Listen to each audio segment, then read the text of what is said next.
એક નાનકડા ગામમાં ગોપાલ નામનો ગરીબ લાકડેહાર રહેતો હતો.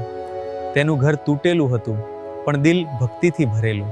દરરોજ વહેલી સવારમાં જંગલમાં જતો, લાકડા કાપતો, પણ સાંજે જે કમાણી થતી તેમાંથી થોડું દૂધ લઈને શિવજીને ચઢાવતો.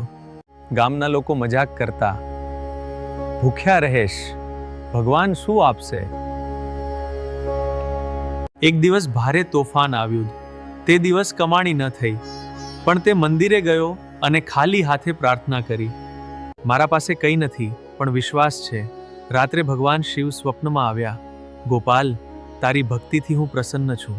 સવારમાં જંગલમાં તેને સોનાની કુહાડી મળી. તે વિચારી શકતો હતો કે વેચી નાખું, પણ તેણે કહ્યું, આ મારી નથી. તેણે ગામના સરપંચને આપી દીધી. ભગવાને તેની ઈમાનદારી જોઈ અને થોડા સમયમાં તેની મહેનતથી જ ઘર સમૃદ્ધ બન્યું. તે સમજો દે, ભક્તિમાં સ્વાર્થ નહીં, વિશ્વાસ જોઈએ. ભગવાન ભાવના જુએ છે, દાન નહીં. હર હર મહાદેવ.